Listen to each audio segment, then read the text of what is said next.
Si les gens te trouvent bizarre, tu n'es peut-être pas socialement inadapté. Tu es peut-être un génie qui s'ignore. Et je vais te prouver pourquoi dans les 30 prochaines secondes.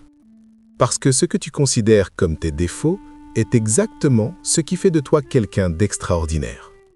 Sache que ton intelligence ne se mesure pas à tes notes ou ton QI officiel. Elle se révèle dans tes comportements, que les autres jugent étranges, mais qui sont en réalité des marqueurs cognitifs avancés. Ton cerveau fonctionne différemment. Et c'est exactement ce qui te donne un avantage dans un monde qui récompense la conformité, mais qui est transformé par les exceptions. Je te conseille de rester jusqu'à la fin. Le dernier trait est sûrement celle qui te définit devant tout le monde, mais elle est toujours invisible.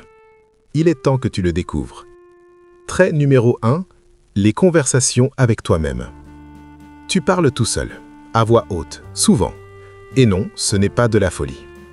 C'est ton cerveau qui traite l'information à un niveau supérieur. Tu débats avec toi-même comme si tu avais plusieurs personnes dans ta tête. Et techniquement, c'est exactement ce qui se passe. Exemple, tu marches dans la rue en murmurant. Tu résous un problème à haute voix dans ta cuisine. Quelqu'un te surprend et te regarde bizarrement. Tu t'arrêtes, gêné, mais 30 secondes plus tard, tu recommences, parce que tu étais en train de débattre avec 3 versions de toi-même. Une qui propose une solution, une qui la critique, une qui trouve un compromis. Ton cerveau fait du brainstorming en temps réel. Les psychologues appellent ça le langage égocentrique avancé. Ton cerveau utilise la verbalisation pour organiser des pensées complexes. Quand tu parles à voix haute, tu actives simultanément plusieurs zones cérébrales. Le cortex auditif, le cortex moteur du langage et le cortex préfrontal. Les études montrent que parler à soi-même améliore la résolution de problèmes de 30%. Einstein le faisait constamment. Il se promenait dans les rues de Princeton en murmurant des équations. Les gens pensaient qu'il était fou. Il développait la théorie de la relativité. Continue, mais peut-être avec des écouteurs en public pour éviter les regards inquiets. Et surtout, ne laisse personne te faire honte de ce processus. C'est ton génie en action. Mais attends, ça devient plus intense. Trait numéro 2, le chaos organisé. Ton espace de travail est un bordel absolu, mais tu sais exactement où se trouve chaque chose. Ce n'est pas du désordre, c'est un système que toi seul comprends. Pour les autres, c'est l'anarchie.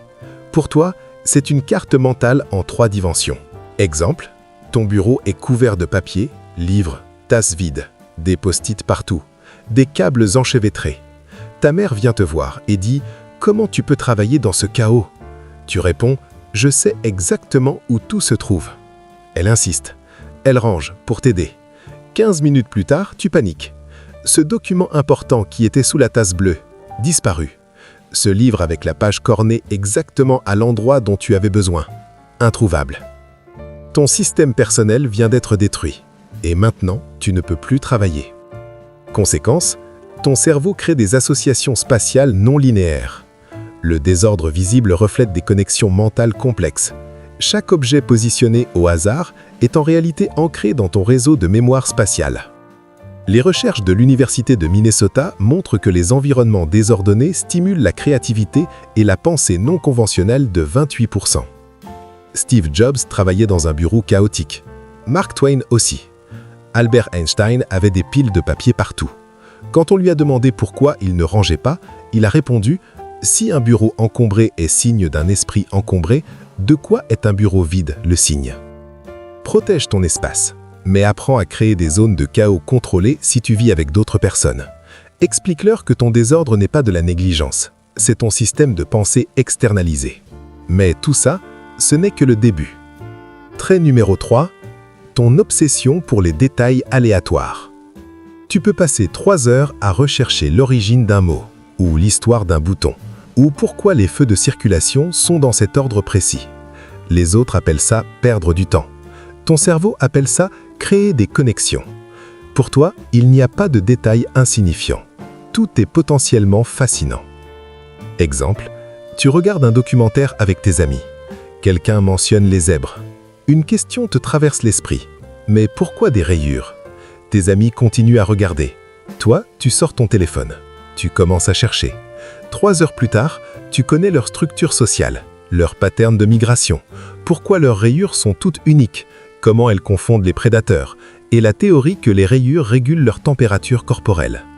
Tu as oublié de manger, tu as oublié le documentaire, mais tu as appris 47 choses fascinantes sur un sujet que tu ne connaissais pas ce matin. En conséquence, ton cerveau entre en état de flow pour des sujets que d'autres jugent sans importance. C'est ton cortex préfrontal qui construit des réseaux de connaissances interconnectés. Les psychologues appellent ça l'apprentissage associatif avancé. Tu ne collectionnes pas des faits isolés, tu construis une toile de savoir qui se renforce mutuellement. Un jour, une de ces obsessions inutiles deviendra la clé d'une idée révolutionnaire. Cette capacité est directement liée à l'innovation et à la pensée créative. Les plus grandes découvertes viennent souvent de connexions improbables entre des domaines apparemment sans rapport. Canalise cette obsession vers des projets qui comptent, mais ne la supprime jamais. Tes rabbit holes apparemment inutiles sont en train de former ton génie. Trait numéro 4. Ta procrastination productive. Tu remets tout à plus tard, mais quand tu t'y mets, tu produis quelque chose de brillant. Ce n'est pas de la paresse, c'est de l'incubation cognitive. Ton cerveau a besoin de temps pour mariner dans un problème. Forcer le processus produit du travail médiocre. Attendre le bon moment produit du génie. Exemple, un projet à rendre dans 2 semaines. Tu l'ouvres, tu le regardes, tu te dis « je commencerai demain ». Demain arrive, pareil. Tout le monde autour de toi panique. Tu as commencé? Pas encore, mais c'est dans 3 jours. Je sais. La veille de la deadline, à 18 h, tu t'y mets enfin.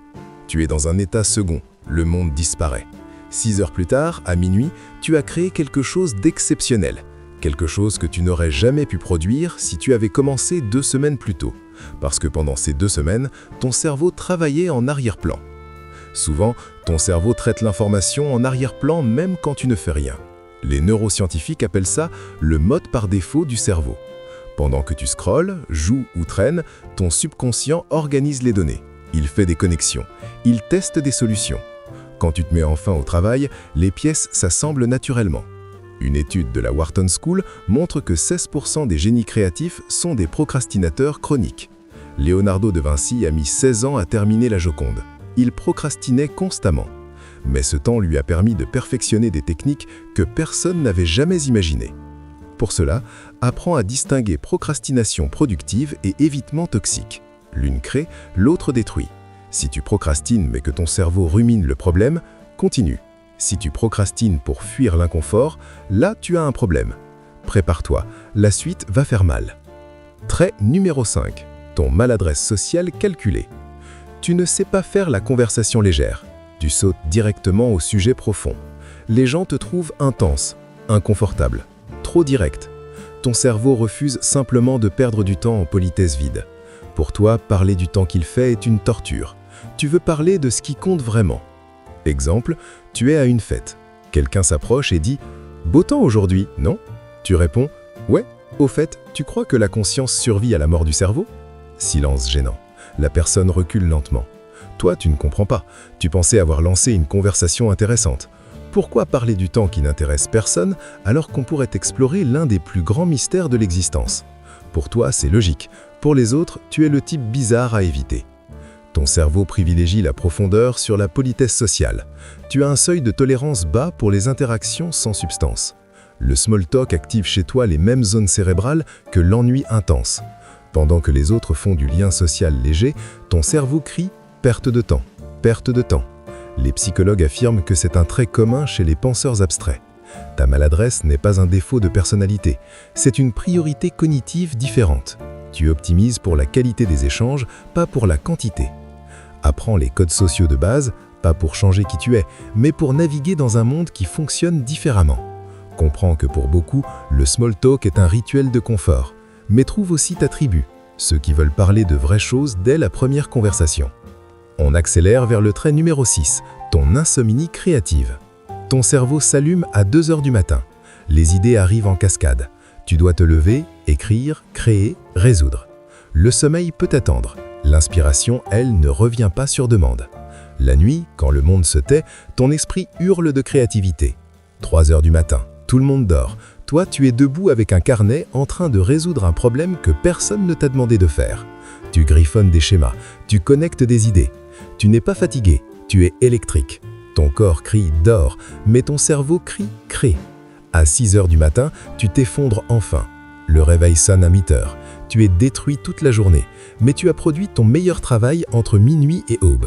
Des idées que tu n'aurais jamais eues en plein jour. Ton rythme circadien fonctionne différemment. Les études montrent que les cerveaux créatifs ont souvent des pics d'activité neuronale pendant les heures non conventionnelles.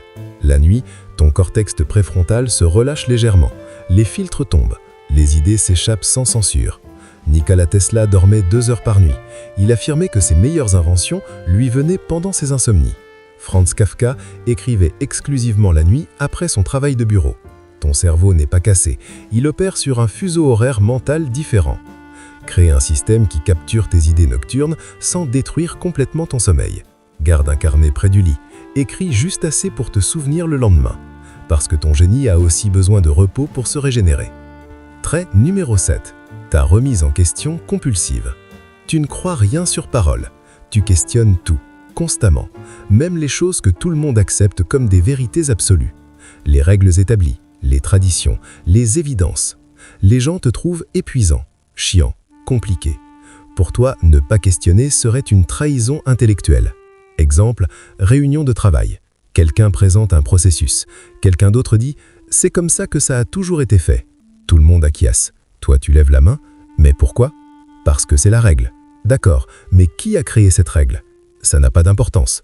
Si, justement, si on ne sait pas pourquoi la règle existe, comment savoir si elle est encore pertinente? Regards agacés autour de la table. Pour eux, tu ralentis le processus. Pour toi, tu acceptes aveuglément des systèmes potentiellement obsolètes. En conséquence, ton cerveau refuse les vérités préfabriquées. Tu as une activation constante du cortex singulaire antérieur, la zone qui détecte les conflits logiques et les incohérences. Les psychologues appellent ça la pensée critique pathologique. Tu ne peux pas t'empêcher de chercher les failles, de tester les limites, de remettre en question les fondations. C'est épuisant pour toi et pour les autres, mais chaque innovation majeure dans l'histoire humaine vient de quelqu'un qui a posé la question « mais pourquoi ?» Galilée a questionné l'astronomie, Darwin a questionné la création, Jobs a questionné l'informatique. Continue à questionner, c'est ton super pouvoir, mais apprends à choisir tes batailles. Toutes les règles ne méritent pas d'être démontées, sinon tu vas t'épuiser, épuiser tout le monde et perdre ta crédibilité sur les combats qui comptent vraiment. Et enfin, voici le dernier trait, le plus révélateur. Trait numéro 8. Ton confort dans la solitude. Tu peux passer des jours seul sans te sentir seul. Ton propre esprit est ta meilleure compagnie.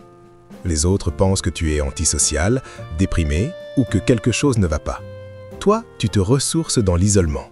Tu as besoin de solitude comme d'autres ont besoin de socialisation. Ce n'est pas un manque, c'est un besoin fondamental. Le week-end arrive, tes amis font des plans de groupe, bar, restaurant, sortie. Ils t'invitent. Tu déclines poliment. Tu fais quoi alors? Je reste chez moi. Tout seul? Ouais. Ça va? T'es sûr? Oui, tu es sûr. Tu veux passer ton week-end avec tes livres, tes projets, tes pensées. Pas par dépression, par choix pur. Tu te sens plus vivant dans ta solitude que dans n'importe quelle foule bruyante.